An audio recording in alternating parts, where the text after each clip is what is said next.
ሰላም ሰላም ውድ ቻናሌ ቤተሰቦች እንደምን ከረማችሁ? እኔ ነጻነት ነኝ። ዛሬ ደግሞ በአዲስ ቪዲዮ ተመልሼ መጥቻለሁ። ለዛሬ እንግዲህ የሚሆነው ሌመን ኬክ እንሰራለን። እንደምትወዱት እርግጠኛ ነኝ። በጣም የሚጣፍጥ ሌመን ኬክ። እንግዲህ አሁን ደግሞ አብራችሁን ቆዩ።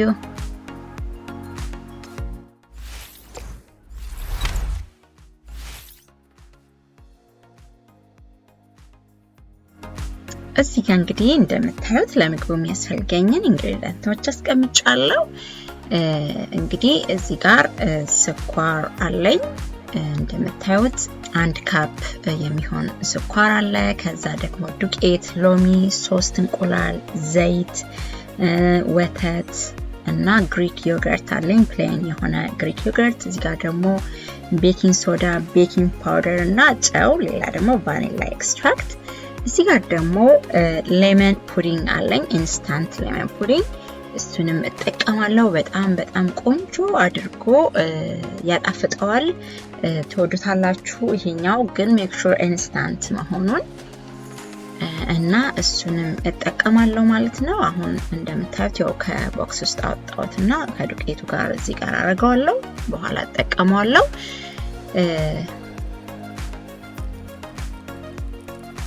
እንግዲህ አሁን እዚህ ጋር የመጀመሪያው ስራዬን ዘይቴንና ስኳሬን በማቀላቀል ነው ማለት ነው። ለ3 ሰከንድ የሚሆን በእጅ መምቻ እመታዋለሁ ማለት ነው።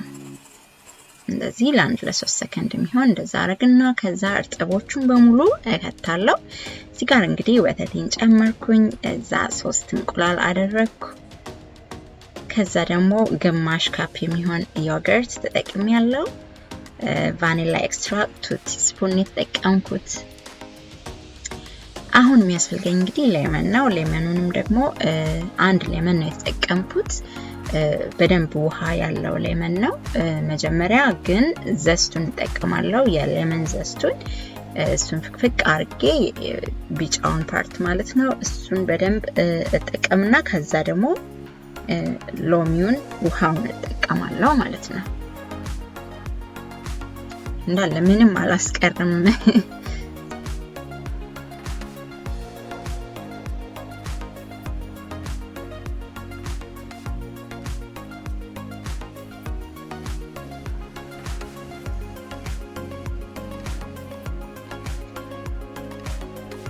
አሁን ደግሞ ሌመኔን እንትናለውለው በጨምቅና ውሃውን እጠቀማለሁ። እናንተ የምትጠቀሙት ሌመን ውሃ ከሌለው ወይ 2 መጠቀም ይቻላል። ትልቅም ካልሆነ ትንሽም ከሆነ እንደዛ ማለት ነው። እና አሁን ጁሱን በደንብ አድርጌ ጨምቄ እጠቀማለሁ ማለት ነው። ከዛ እንግዲህ ይሄንን እርጥቦቹን እንዳለ በደንብ አድርጌ አቀላቅላለሁ ማለት ነው። ምክንያቱም ከዱቄቱ ጋር ለረጅም ሰዓት እሱን ለማቀላቀል ማቆየት አልፈልግም። ምክንያቱም ያው ዱቄት ኬክ ሲሰራ ብዙ ጊዜ በደንብ መታሸት ስለሌለበት ማለት ነው። እዚህ ጋር እንግዲህ ቤኪንግ ሶዳ፣ ቤኪንግ ፓውደር፣ ጨው፣ ኢንስታንት ፑዲንጉን፣ የሌመኑን እና ዱቄቱን አድርጌ ደረቆቹን እንደዚህ ካገናኘው በኋላ አሁን ወደ እርጥቡ ላይ እገለብጥና ለትንሽ ብቻ በቃ ትንሽ ማቀላቀል ማለት ነውና ላይት የሆነ ሚክስ አደርገዋለሁ ማለት ነው። በደንብ አልመታውም እንደ ቀደሙ። በቃ ልክችን ታህል አድርጌ ከዛ 9 የሚሆን ሎፍ ፓን አለኝ። ፓኔ ላይ አደርግና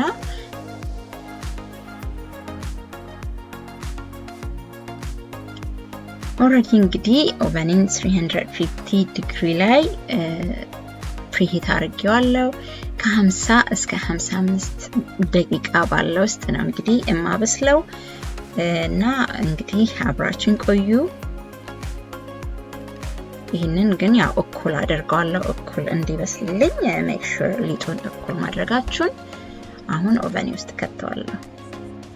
እንግዲህ ኬኬን ከትቼ ለ50 ደቂቃ በ350 ዲግሪ ፋራናይት ላይ አብስዬዋለሁ። እንደምታዩት በጣም የሚያምር የሎ ጎልደን ከለር ይዟል። በጣም ነው የሚያምረው። በጣም ነው ደግሞ የሚጣፍጠው። የእውነት እንደዚህ 5-10 ደቂቃ ባልሞላ ጊዜ ውስጥ ጨመር አድርጎ ኦቨን ውስጥ መክተት ነው እና እንደምታዩት እንደዚህ በመፈልገው አይነት ቆንጆ ሆኖ በስሎልኛል ማለት ነው።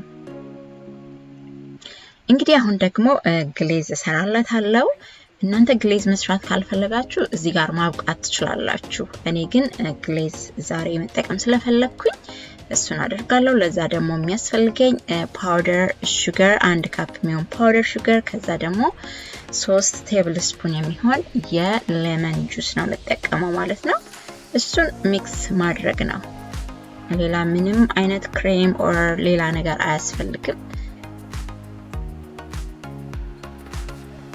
በቀላሉ ደግሞ ክሬሙን እንሰራለን ማለት ነው። ከላይ ግሌዙን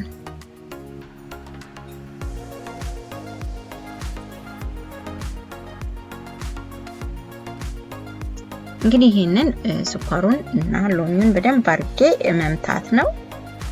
ከዛ በደንብ አድርጌ ሳቀላቅለው ራሱ በደንብ የምፈልገውን ቴክስቸር ይሰጠኛል ማለት ነው።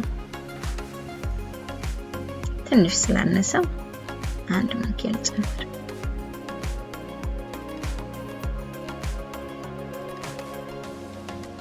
እንደምታዩት እንግዲህ ቆንጆ የምፈልገውን አይነት ሆኖልኛል። አሁን እሱን ከላይ እንዳለ ግሌዙን አፈስበታለሁ ማለት ነው።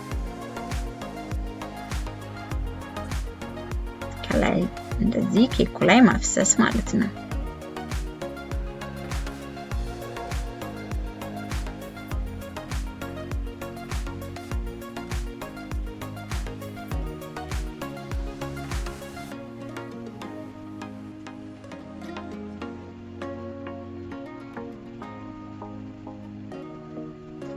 እንግዲህ እንደምታዩት ቆንጆ የሚያምር ሆኖ ደርሶልኛል ማለት ነው። ይሄንን እንግዲህ እንዴት እንደሚጣፍጥ ልነግራችሁ አልችልም። እንግዲህ ሰርታችሁ መሞከር ነው። በጣም ቀላል በአጭር ደቂቃ የሚሰራ ከልጆች ጋርም ሆናችሁ መስራት ትችላላችሁ። ልጆች ሲያግዙ ደስ ይላቸዋል።